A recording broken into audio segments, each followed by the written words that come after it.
Até prova em contrário, o Dia da Mentira, como nós conhecemos hoje, ele surgiu na França no século XVI.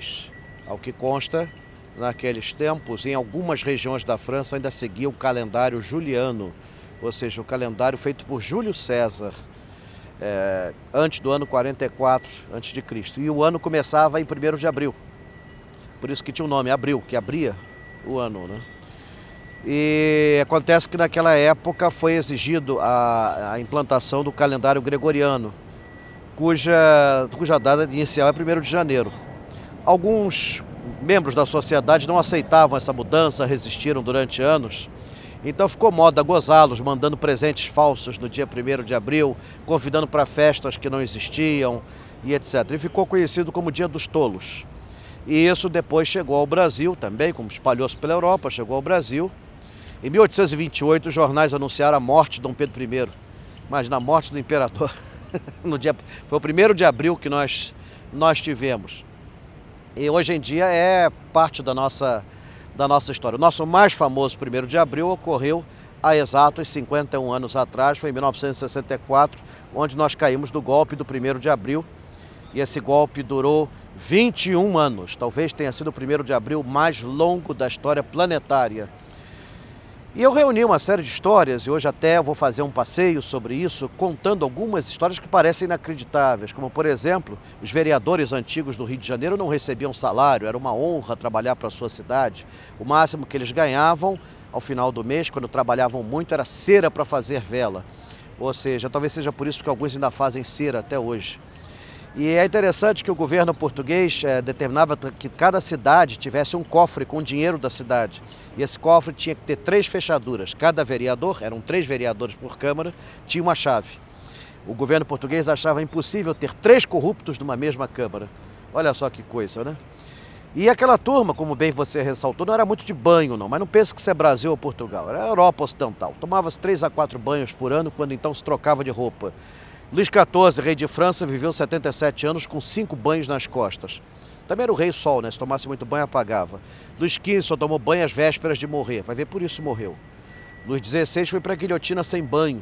E Napoleão, o grande Napoleão, mandava cartas para sua amante Josefina pedindo que ela jamais tomasse banho, porque gostava de sentir o cheirinho de mulher que ela possuía. Ah, bacalhau, pois é. Então Dom João pelo menos tomou um banho aos 50 anos na Praia do Caju, depois que um carrapato mordeu-lhe a perna esquerda, mesmo o carrapato morreu na hora.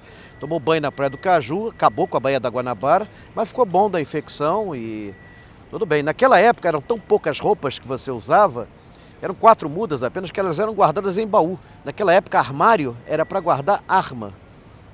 Portanto quem saía do armário naquela época saía para mandar bala. Hoje quem sai do armário sai para levar bala. Pois é. E é verdade que Dom Pedro I se meteu com uma quadrilha de falsificadores? Como foi isso? Dom Pedro ainda era adolescente, ele nem era primeiro ainda era o príncipe Dom Pedro. O Dom João não dava muito dinheiro a ele. E ele se juntou ao barbeiro Plácido Antônio Pereira de Abreu. E um conseguia a marca de ferrar os cavalos do rei, o outro conseguia uns pangarés vagabundos aí no mercado, marcavam com a marca do rei e vendiam como cavalos do rei, ou seja, clonavam cavalos.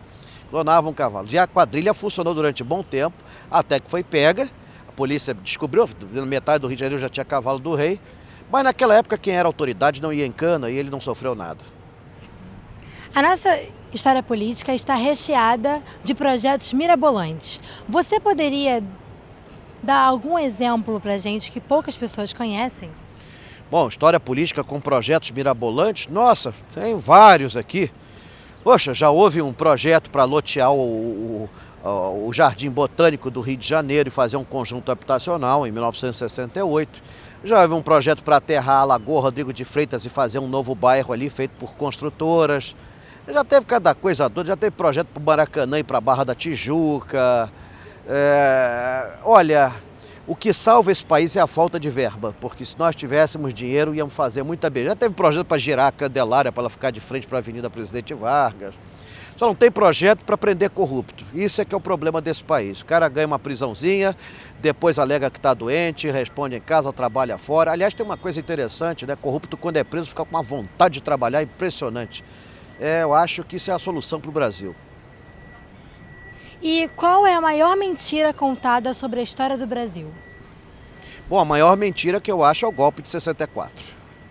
É o golpe de 64. Realmente todos pensavam que os militares iam entrar, iam derrubar o governo de João Goulart, iam voltar para os quartéis e o país voltaria a ser uma democracia.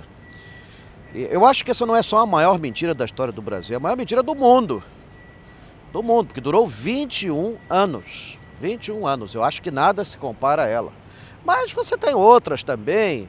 O próprio Dom Pedro não dava nenhum valor ao dia 7 de setembro. Dom Pedro I não dava nenhum valor. Dizia que aquilo foi um grito no meio do mato. Independência ou morte. Ele dizia que a independência do Brasil mesmo era dia 12 de outubro, quando o povo o aclamou. Então você tem várias historinhas assim. Algumas eu vou contar, outras eu vou guardar. Até porque se eu for contar todas as mentiras do Brasil, eu levaria meses e não daria para fazer uma reportagem comum. Obrigada. Fernanda Lemos para o canal da TV PUC Rio no YouTube.